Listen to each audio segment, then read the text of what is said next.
खुलुमबाय बे समाव बडलेण्ड इंखं टेलिभिजननि स्टुडिय'आव आं मिथिका नार्जारी दिनै मोनाबिलिनि गाहाय रादाबफ्राव दङ। रायजो नाङै 3110 निबो बांसिन फरायसालिफ्राव मोजां खिखरसालि गैया बुंदों रनज पेगु। गुवाहाटी नोगोरमायाव पुलिस इनकाउन्टार सानै मबाइल सिखाव जोखोम। बिश्वनाथाव सास्नि किडनेपारफोर हमजादों। काजलगावनि कृषक बिगियान केन्द्रआव कृषि दिवस फालिदों। बनसुनि दाबि 15 जानुवारिनि गेजेराव मोनबा जिल्लानि मावख'नि साइनबर्डफोराव बर' राव लिरनांगौ। माहारियारि थाखोनि मोसानाय बादायलायनायाव दरसे गामिनिनो सानै बर' फिसा। बाक्सा जिल्ला बर' थुनलाइ आफाद आरो बर' हारिमु आफादनि बोसोरसालिया जथुम्माया थुंगेबाय। स्किमाव लामा जाब्रथाय 16 आर्मि जवाननि जिउ खहा आरो 4 जोखोम। दानिया फैदो आबुं रादाबाव।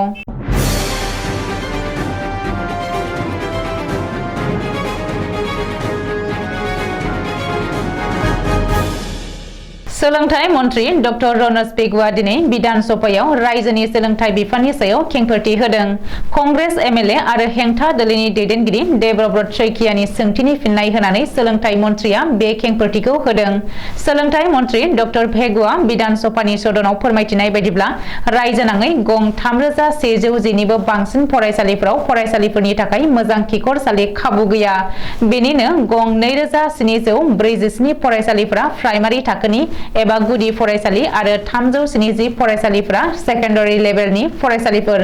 बेबायदिनो गं 1600 निबो बांसिन सोलोंथायारि फसंथानफोराव फरायसालिफोरनि थाखाय मोजां खाबुफोर गैया। बेनि गेजेराव गं 1582 फरायसालिफोरा प्राइमारि थाखोनि आरो गं 111 फरायसालिफोरा सेकेन्डारि थाखोनि।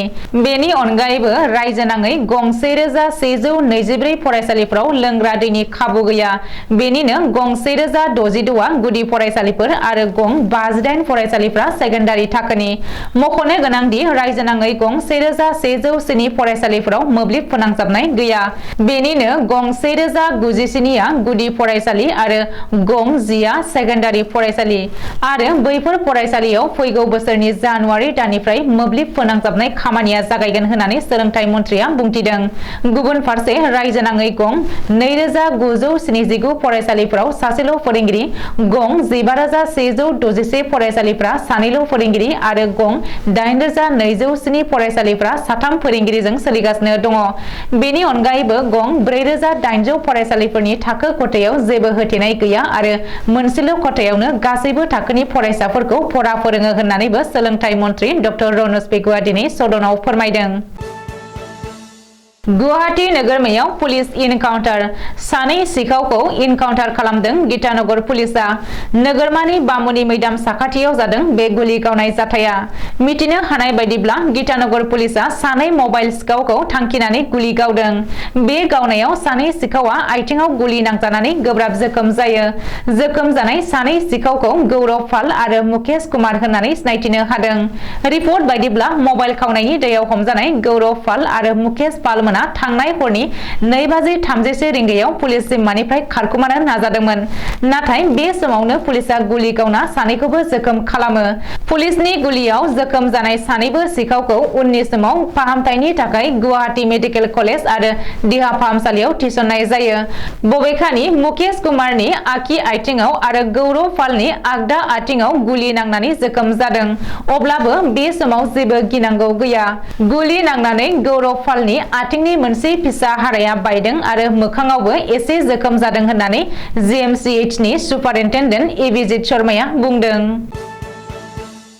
बिश्वनाथाव सास्नि किडनेपारफोर हमजादों। सासे आइजोखौ लांखारनायनि दायाव सास्नि किडनेपारफोरखौ हमनो हादों होननानै बिश्वनाथ पुलिसआ फोरमायदों। पुलिस सुलुङाव फोरमायथिनाय बायदिब्ला थांनाय 18 दिसेम्बर खालि मोनाबिलि 6:30 रिंगायाव गंनै बाइक आरो गंसे बोलेरो गारिजों फैनानै लांखारग्राफोरनि हानजाया मन्जु बसुमतारी मुंनि सासे आइजोखौ गहपुरनि मिलन नगरनिफ्राय लांखारदोंमोन।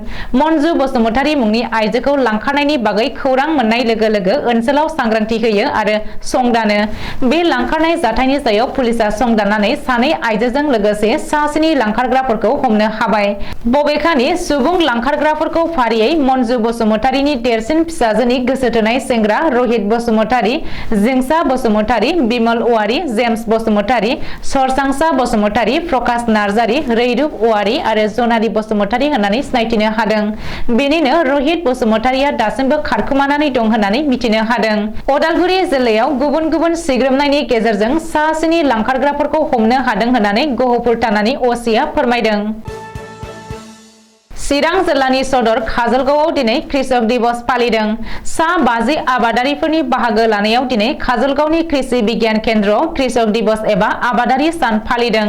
कृषक दिवसखौ लोब्बा लानानै मोनसे सांग्रांथियारि सावरायमेलबो खुंनाय जादों आरो गावबा गावनि आबाद फोथाराव रासायनारि हासार बाहायालासेनो फसल दिहुननाय आरो रासायनारि हासार बाहायनायाव गिखांहोनाय लाबोनायनि बागै सावरायनाय जायो। बबेखानि बे हाबाफारियाव काजलगाव कृषि बिगियान केन्द्रनि गाहाय डक्टर चन्दन कुमार देकाया बराय बिबुंथि लाखियो आरो चिरां जिल्लानि एडिशनेल डिसि अजित शर्माया गाहाय आलासि महरै बाहागो लायो। बे हाबाफारियाव ना फिसिनाय, रेशन आरो गुबुन गुबुन बिफाननि मावख'गिरिफोराबो बाहागो लानानै गोनांथार बिबुंथि लाखियो आरो जिल्लानि सिङाव थानाय सानैसो आबादारिफोरखौ आबाद मावनायाव बिसोरनि बिहोमा होनायनि थाखाय मान बावनानै बे हाबाफारिखौ फोजोबो। बर' माहारियारि फरायसा आफाद एबा बनसुआ दाबि खालामदों दि फैगौ 2023 मायथाइनि 15 जानुवारिनि सिगां सिगां बड'लेण्डनि मोनबा जिल्ला फारियै क'क्राझार, चिरां, बाक्सा, तामुलपुर आरो अदालगुरि जिल्लानि मोनफ्रोमबो सोरखारि मावख'आव थानाय साइन बर्डफोराव गोजौसिनाव बर' रावखौ लिरनानै गासैबो मावख'गिरिफोरा दिन्थिजोबनांगोन। जुदि बे खामानिखौ फैगौ 15 जानुवारिनि गेजेराव बिफानारि मावख'गिरिया मावफुङाब्ला बैफोर मावख'नि मावख'गिरिफोरनि सायाव आयेनारि राहा लानाय जागोन।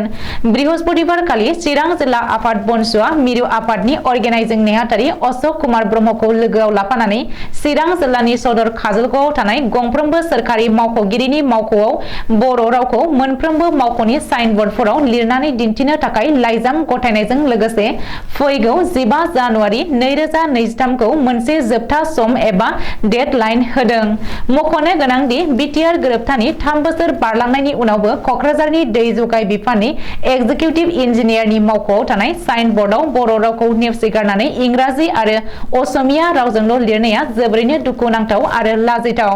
नाथाय बिटिआर गोरोबथा खालामनानै खुंथायनि गोहोआव थानाय इउपिपिएल सोरखारा बेफोरखौ नुसनाखिसै होननानै बनसुआ फोरमायदों। बबेखानि बड'लेण्डनि मोनबा जिल्लानि मावख'आव बयनिबो रावखौ मान होनानै साइन बर्डफोरखौ लिरनो थाखाय दाबि दैखांदों।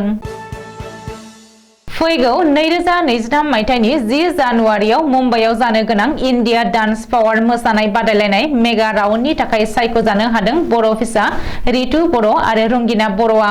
तामुलपुर जिल्लानि सिङाव थानाय सानजा कसुकाटा धनपारा गामिनि दिपल बर' आरो बिजिता बर'नि सेथि फिसाज्ला रितु बर' आरो सानजा कसुकाटा धनपारा गामिनिनो समल बर' आरो रश्मि बर'नि दुइसिन फिसाजो रंगिना बर'आ फैगौ 2023 मायथाइनि 10 जानुवारियाव जानो गोनां इन्डिया डान्स पावार मोसानाय बादायलायनायाव मेगा राउन्डनि थाखाय सायख'जानो हादों। रितु बर' आरो रंगिना बर'नि गामिया गंसे गामियावनो आरो बिसोर सानैनि नखरजों नखर नांजाबलायनाय। बिसोर सानैबो गान्धीबारि बिएन एकाडेमियाव फरायो। रितु बर'आ 6 थाखोआव आरो रंगिना बर'आ 5 थाखोआव फरायो। रंगिना आरो रितु मोना आथिखालाव एसएनबि बड'लेण्ड डान्स एकाडेमियाव निसान बर'नि फोरोंथाय होनायाव सोलोंगासिनो दङ। लोगोसेनो आरोबाव सासे तामुलपुर जिल्लानि लथिबारिनि प्रिया दत्तआबो बे मेगा राउन्डआव सायख'जादों। रितु बर' आरो रंगिना बर'खौ मख'नो नांगोन दि अदालगुरियाव जानाय बड'लेण्ड गट टेलेन्टनि मेगा अडिशनावबो सायख'जादों। फैगौ समाव चिरां जिल्लायाव जानो गोनां बड'लेण्ड गट टेलेन्टनि एलिमिनेशन राउन्डआव सायख'जायो आरो क'क्राझार जिल्लायाव जानानै थांनाय बड'लेण्ड डान्स बादायलायनायावबो सेमि फाइनालाव सौहैनो हादोंमोन। रंगिना बर' आरो रितु बर'नो बे मुम्बाइआव जानो गोनां मेगा राउन्ड बादायलायनो थांनो थाखाय गोबां रांनि गोनांथि जानानै फैदों। बे सानैनि इयुननि मोजांखौ हास्थायनानै रांखान्थि अनसुंथाइ हरनो गोसो जादों।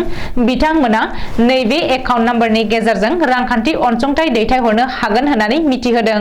रितु बर' नखरनि account number 709001013692 IFSC code UTBI 0RRBAGB account holder Bijita बर'।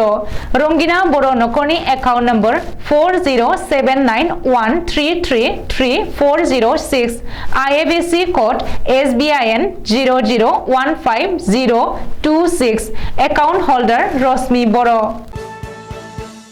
बाक्सा जिल्ला मसलपुर जफाटं हालामनि बिसारपुर माइनाव मेला फोथाराव सानथामनि बायदि मेहेर गोनांजों बाक्सा जिल्ला बर' थुनलाइ आफादनि 12थि बोसोरारि जथुमा जफाटं गुदि बर' थुनलाइ आफादनि 12थि बोसोरारि जथुमा बाक्सा जिल्ला बर' हारिमु आफादनि 6थि बोसोरारि जथुमा आरो जफाटं दखरा दुलाराय बर' आइजो अनसाय आफादनि 12थि बोसोरारि जथुमा खुंफुंनाया दिनै मोजाङै मोजां जोबनानै थांबाय। डिसेम्बर दाननि 21 खालारनिफ्राय 23 खालारसिम सानथामनि बायदि मेहेरगोनां हाबाफारिजों खुंफुंजानाय बे जथुमायाव दिनै सानजौफु 12 रिंगानिफ्राय गेवलां मेल जागायो। बाक्सा जिल्ला बर' थुनलाइ आफादनि आफादगिरि शरत चन्द्र रामसियारिनि मेल सामलायनाय गेवलां मेलाव मेल बेखेवगिरि आलासि महरै बाहागो लाफैयो बिटिसि सोरखारनि मावफुं सोद्रोमा रनजित बसुमतारिया। गेवलां मेलनि गाहाय आलासि महरै बाहागो लायो बर' थुनलाइ आफादनि गाहाय नेहाथारि हरेश्वर नार्जारिया। थांखिजानाय आलासि महरै बाहागो लायो गुवाहाटी मुलुगसोलोंसालिनि लोगो बिबुंगोरा डक्टर इस्माइल हुसेना। लोगोसेनो जर'खा आलासि जुनियायै हांख्रायजानाय आलासि माननि आलासि महरै गोबां दैदेनगिरि मेलेमजिबिफोरा बाहागो लाफैयो। मख'जाथावदि बे गेवलां मेलावनो बाक्सा जिल्ला दुलाराय बर' हारिमु आफादा हारिमुनि थान्दै खुगा लाइसिखौ बेखेवनानै होयो। मसलपुरनि HK इन्टारप्राइजनि बिगोमा हितेश कछारीनि अनसुंथाइजों दिहुनजानाय बे खुगा लाइसिखौ बेखेवनानै होयो बाक्सा जिल्ला बर' थुनलाइ आफादनि बारग' लेङाइ आफादगिरि मुस्रि निर्मल मुसाहारिया। बे गेवलां मेलाव हांख्रायजानाय आलासि महरै गोबां थुनलाइगिरि समाज सिबियारि हारिमु सिबियारि दैदेनगिरिफोर आरो गोबां नायसंगिरि रायजो राजाफोरखौबो लोब लोब बाहागो लानायखौ नुनो मोनो। सिक्किमनि सा ओनसोल जेमायाव गोख्रों लामा जाब्रबथायजों शुक्रबारखालि फुंनि समाव इन्डियान आर्मिनि गंसे गारिया हरखाबै हाजोनि गोथौ हाखराव गलांनायाव गासै सा 16 आर्मि जवाननि जिउ खहा जादों। थैनायफोरनि गेजेराव साथामा जेसिअ रेंकनि आरो गुबुन सा 13आ हावलदार नायक लेस नायक आरो सिपाहिफोर। लोगोसे साब्रैया गोब्राब जोखोम जादों होननानै आर्मिनि सुलुङाव फोरमायदों। मिथिहोनाय बायदिब्ला शुक्रबारखालि फुंनि समाव इन्डियान आर्मिनि मोनसे कनभयआ सेटननिफ्राय थंगसिम थांदोंमोन। बे समावनो जेमा होननाय मोनसे जायगायाव हाजो लामानिफ्राय गोथौ हाखराव आर्मि कनभयनि गंसे ट्राकआ जाब्रबथाय जायो। जोखोम जानाय साब्रै जवानखौ आर्मिनि बेस हस्पिटालाव दैथायहरबाय आरो फाहामथाय होगासिनो दङ। लोगोसेनो इन्डियान आर्मिनि बिर जोहोलावफोरखौ खुलुमहरनानै बिसोरनि सोलेरा सोरगोआव आलो गोजोनै थाहैनो मोनथोंसै होननानै रैखाथि मन्त्रि राजनाथ सिंहआ टुइटाराव टुइट खालामनानै फोरमायथि हरदों। दिनै मोनाबिलिनि रादाबा एसेनोसै। गोजोन्थों।